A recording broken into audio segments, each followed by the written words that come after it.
देखो लड़के, मैं और मेरे साथी 1 मिनट के अंदर अंदर तुम्हारे दांत तोड़ सकते हैं। मेरे एक थप्पड़ से ही तुम्हें नानी याद आ जाएगी। इसलिए इससे पहले कि मैं गुस्सा हो जाऊं, यहां से निकल जाओ। सिक्योरिटी गार्ड ने आहान को धमकाने की कोशिश करते हुए कहा, मगर आहान यहां पर कोई बखेड़ा खड़ा करने के लिए नहीं आया था। उसने कहा, मैं सच में यहां प्रॉपर्टी खरीदने आया हूं और तुम सब बिना वजह मेरी बाइक को तोड़ने की कोशिश कर रहे हो। क्या तुम अपने गेस्ट्स को इस तरह ट्रीट करते हो? आहान के इस सवाल के बाद वो गार्ड्स इरिटेट हो गए थे। कोई भी मिडिल क्लास आदमी रोजवुड स्प्रिंग जैसी जगह पर प्रॉपर्टी खरीदने का सपना भी अफोर्ड नहीं कर सकता था, लेकिन ये लड़का अपने जिद छोड़ने का नाम ही नहीं ले रहा था।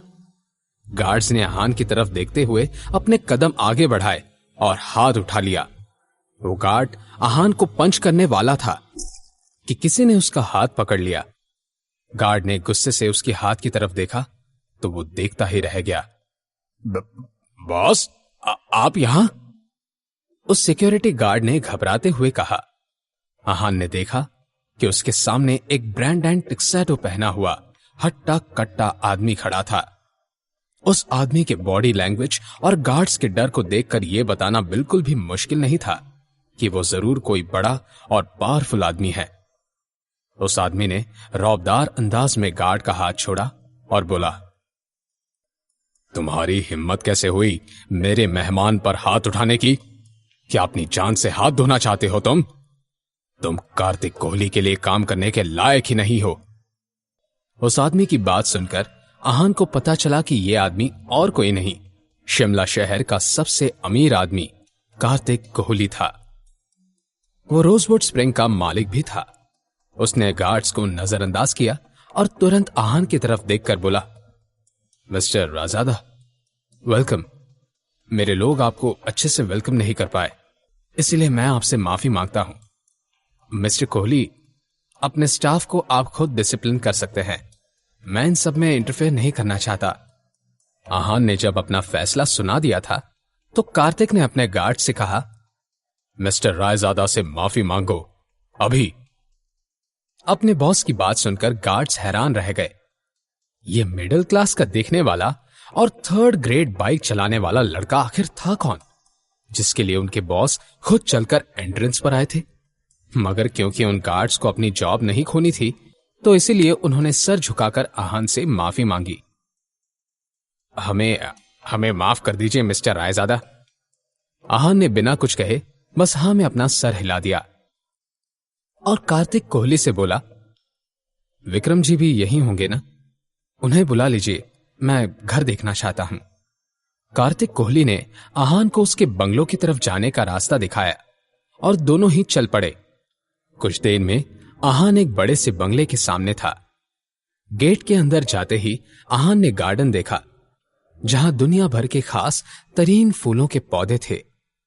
आहान को रिफ्रेश करने वाली हरियाली के बीचों बीच एक खूबसूरत सा फाउंटेन बना हुआ था। आहान को यह गार्डन बहुत पसंद आया। वो हर एक चीज को देख रहा था और बस यही इमेजिन कर रहा था कि अगर शनाया ये देखेगी तो कैसे रिएक्ट करेगी। कार्तिक कोहली आहान को अंदर ले गया। जैसा कि आहान ने अंदाजा लगाया था, यह बंगलो रायजादा खानदान की बराबरी कर सके इतना ग्रैंड और पॉश था। यहां के हर एक चीज की कीमत इतनी थी जिसे आहान जैसे नॉर्मल लोग इमेजिन भी नहीं कर सकते थे। यंग मास्टर, क्या आपको ये जगह पसंद आई? अगर कुछ अच्छा ना लगे तो मुझे बता दीजिए, मैं तुरंत बदलवा लूंगा। विक्रम ने अपने नए बॉस से सवाल करते हुए कहा। आहान ने इस पर कुछ नहीं कहा।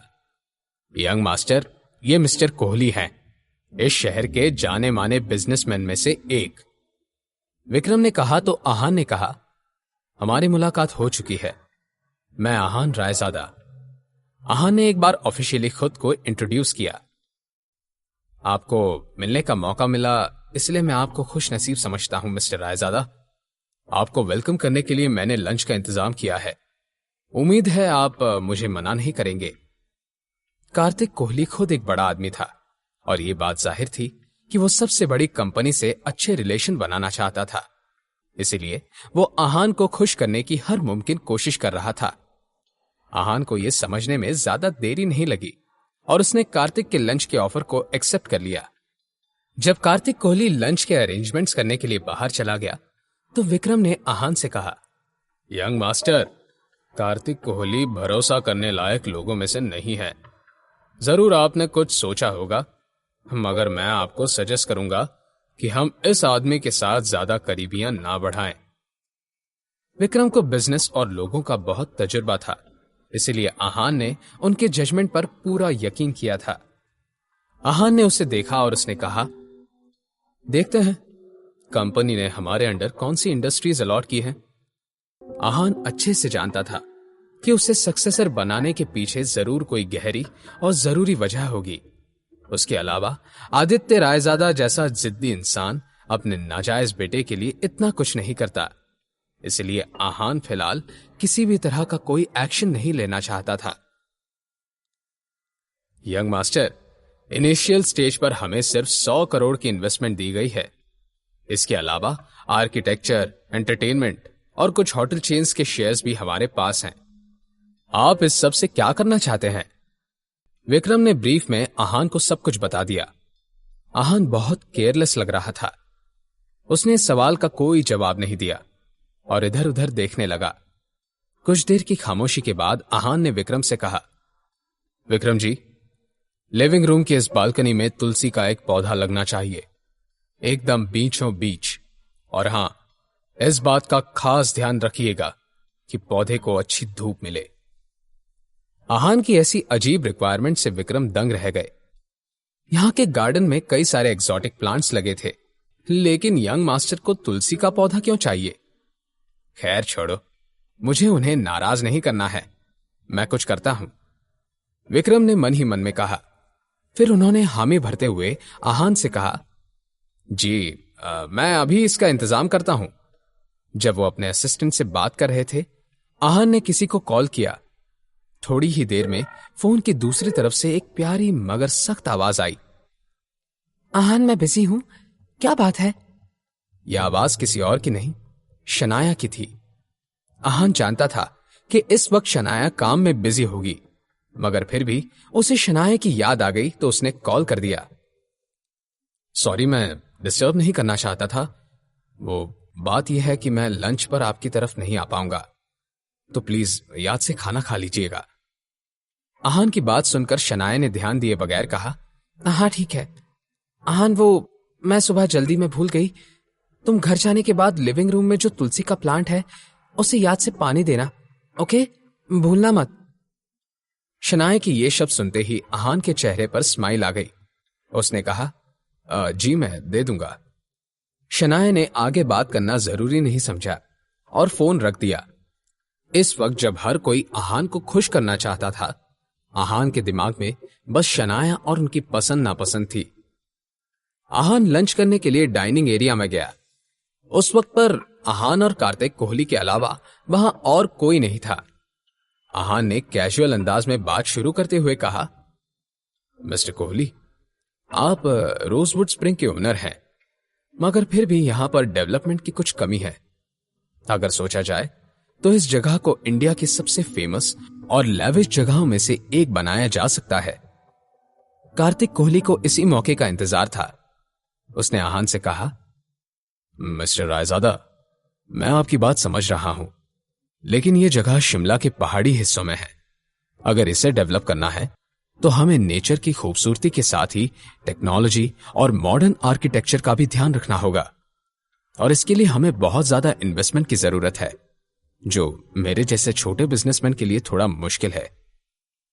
कार्तिक कोहली जानबूझकर अपने आप को कम आंक रहा था, जिसके चलते आहान सामने से इन्वेस्टमेंट करने का ऑफर दे दे, मगर आहान उसकी पैंतरेबाजी से अनजान नहीं था।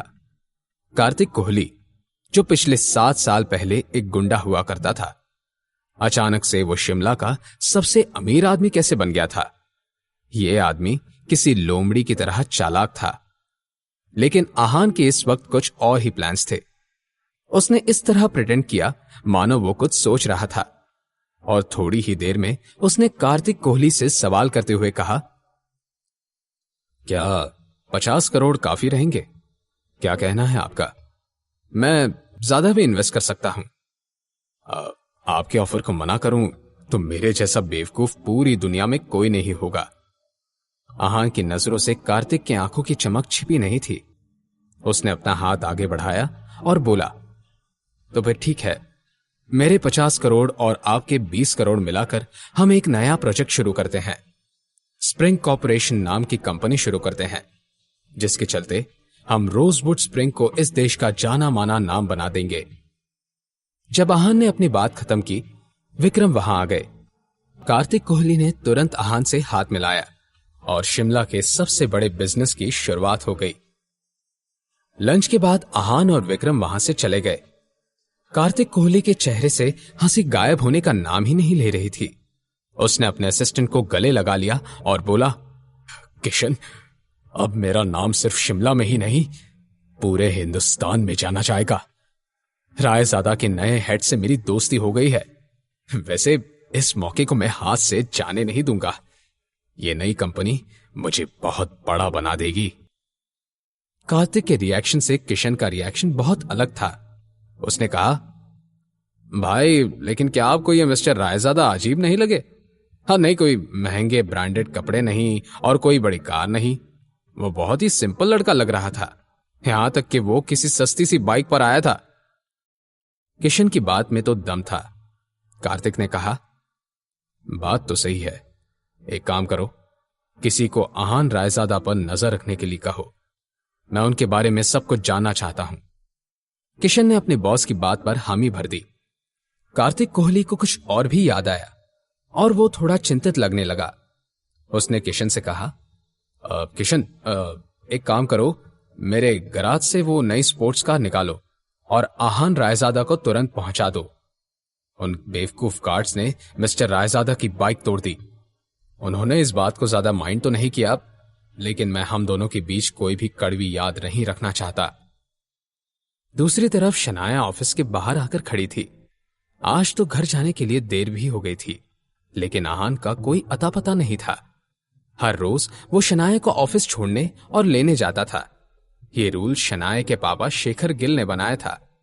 आहान भी रोज अपना काम अच्छे से पूरा करता था, मगर 3 सालों में पहली बार आज वो लेट हो गया था।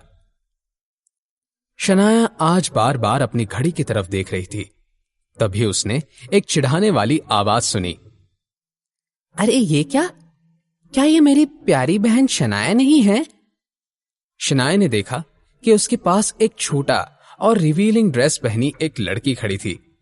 उसने चेहरे पर बहुत सारा मेकअप लगा रखा था और आंखों में वही हमेशा वाले नफरत भरे इमोशंस थे। ये लड़की कोई और नहीं, शनाया के दूसरे चाचा की बेटी शगुन गिल थी।